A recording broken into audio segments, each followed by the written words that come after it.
are your names? I am Geraldo. Antonio. Alright, so my first question is, what sort of racism have you faced in the past? Well, we're not here to talk about what racism we faced in the past. We're here to make our presence known and to let everyone know that the change needs to be made. And especially at the right circumstances, environments that we are at the moment, we're here just to make our presence known and to let people know that there is some changes that need to be made in the system. I like that. Have you faced any racism in the past? We've all faced racism, whether we knew about it or not.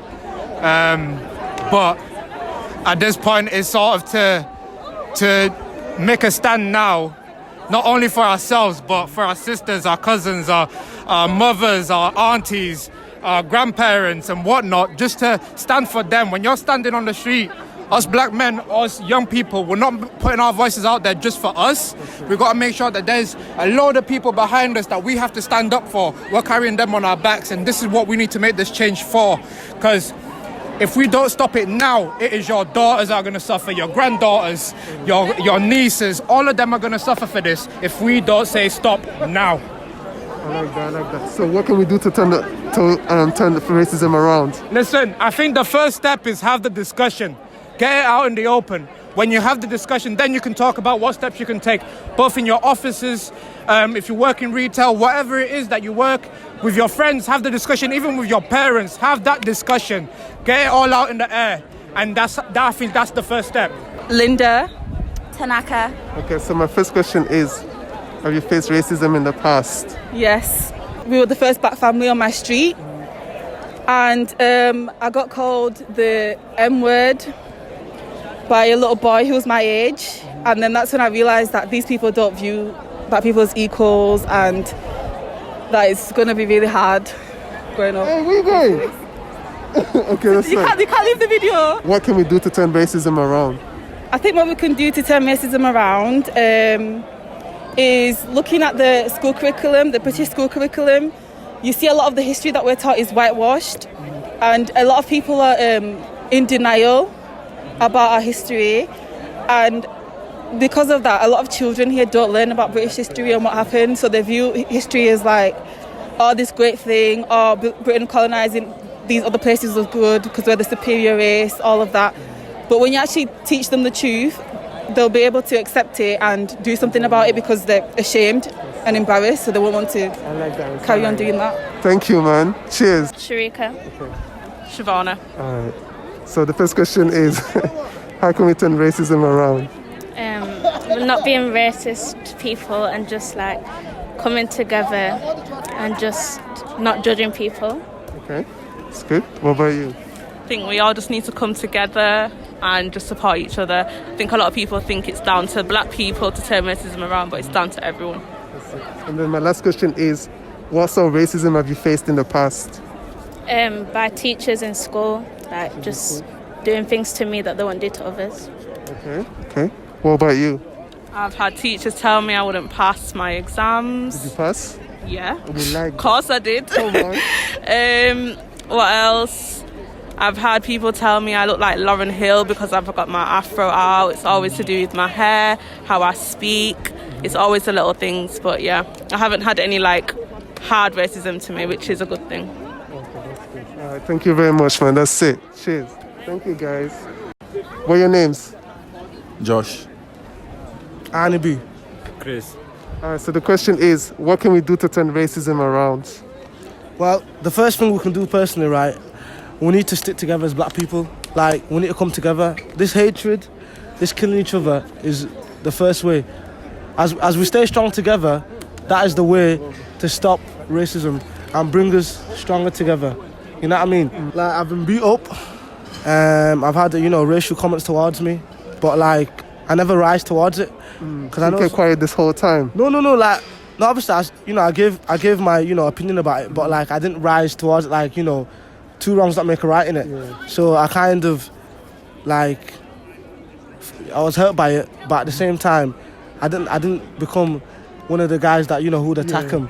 Then obviously, I would face the time, you know what I mean? So it's not worth the hassle. All right, what's your name? It's Obed. Obed. All right, so my first question is, what racism have you faced in the past? What racism have I faced in the past? You know, sometimes we face racism without even realising it, man. Yeah, I remember one time I was in Liverpool, right? And I went to a Tesco. I was minding my own business, man. I could see the security guard following me all Always around. the security guards, Yo, man, all the time, Do you know what them ones you can actually notice, so you can't even deny it? Like, I was like, I had to confront man, like, what you doing? And he was like, oh, I'm not being racist, but you can just tell. Do you know what I mean? Even like simple things like if I want to book my holiday somewhere, my first thing is the party life good? Is this views good? And the last question is, how do they treat black people there? Do you know what I mean? I don't think anyone should feel like that, you know, regardless of your skin color. It's not something you have to get used to, man. It's not normal. From now on, we can't be normal anymore. Do you know what I mean? Why are you even here, man? Do you know what I mean? See, everyone, you kind of had the mentality, I have to get used to racism. And What's your name? My name's Stefan. All right.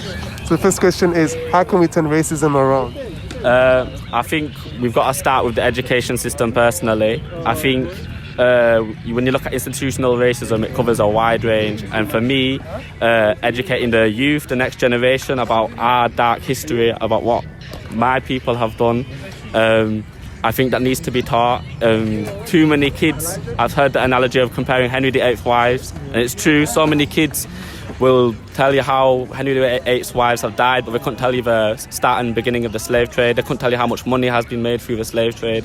And I think what we've got to accept is we are still going to see heavy racism for the next at least 50 years, because you've got people 30, 40-year-old with these ignorant beliefs because they themselves are not aware of the past, not aware what's happened. And Oh, yes, sir. What's your name, bro? Not doing no bloopers. No. Yeah, I came out, you know. All right. The first question is... Wait, hold on. No, keep recording. Hold on. The first question is, what sort of racism have you faced in the past? The worst one, man. Oh, I mean, the middle. Getting boxed in by cops because they thought I was a burglar. You was a burglar? Yeah. So it was the day after Unity Day, like 2015. Like 6 of them boxed me in. For no reason? No reason. See, cops, man. But you get me. Man, live and learn. Live and learn. You get me. My next question is, what can we do to turn racism around? Boys. Violence ain't gonna help. That's for one. Definitely not. Definitely You get not. me? We all have to come together. You know what I mean? United as one. So we have to just unite, support each other, don't discriminate. You know what I mean? Just peace, love and unity. Each one teach one. That's it, man. Love everyone. Gang. I Gang, love that. gang. Love that. Respect. Fight the power. Respect. Yeah. Come on. Let's go. Out here. All right. What's your name? My name's Deborah. Deborah. Okay. My first question is,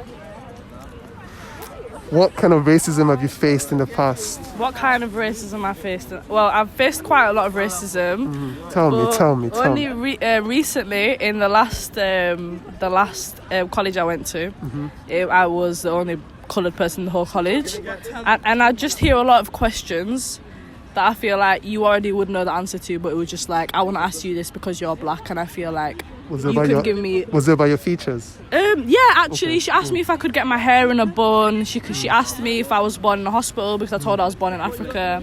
She asked me if I lived in a mud hut, and obviously all these just simple stereotypes that we don't all follow. And my last question is, how can we turn racism around? I think the most important thing is education. I think our people are very miseducated on racism and the history of black people. But I feel like if we were to educate people, which we can, I feel like there would be a change, because it's not a case of people don't care, it's the case of people don't know. Yeah. So when they know, they'll learn to care.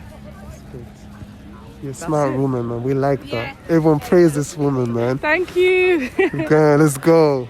What are your names? Kinaira. Megan. Ray. Okay, so my first question is, how can we turn racism around?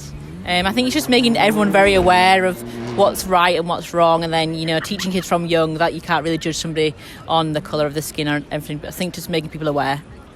Yeah, using your voice, spread awareness, no matter what your colour is.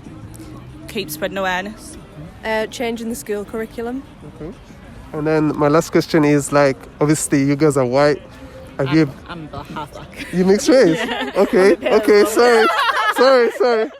Okay, hold on. Okay. Well, I need to tell. So, like, What sort of racism have you seen or faced? Well, I think me personally, I was saying before, I think because I've grown up with a white family, I feel like I've kind of benefited from the white privilege, so I've been lucky not to experience much, but obviously I've seen it on my dad's side of the family, like stop and search and things like that, they get like quite common, but you just see it everywhere and it's just so blatant that people can't really see it. Okay, what about you? One time when I seen racism, it really stuck with me. I've never actually faced it myself, but I've seen it, and I was in a water park on holiday, and I seen a couple not get on a rubber dinghy with a group of coloured people, and it stuck with me. That it really upset me that. But you see it in nightclubs and everything, like bunches of black boys getting turned down just because there's a group of them. It's disgusting. What about you? Well, I also haven't faced it, but all these people who were coming to the protests for the other side, you know, those fat bald old men and standing at the other side and fighting and all that, it's just ruining the whole thing, isn't it? And my last question obviously is for you, your dad's side, where is he from then? So my dad's half Jamaican and half from Montserrat, so the Caribbean side. And what do you think about the black culture then? Well, actually this has opened my eyes a lot, because when I was younger my dad's always tried to tell me stuff, but you just don't really listen, and it's made me actually want to learn a lot about my black history, because I don't really actually know anything at all, so it's made me want to get involved and know a lot more about it. That's good. What about you guys, the black culture, music, dances? Yeah, I'm more into it than bloody white, so I love it, I'm rooting for it. That's good. Thank you very much. Yeah, cheers guys. What I seen, I guess that mean hold them down if you say you can't breathe. It's too many mothers just grieving, they killing us for no reason.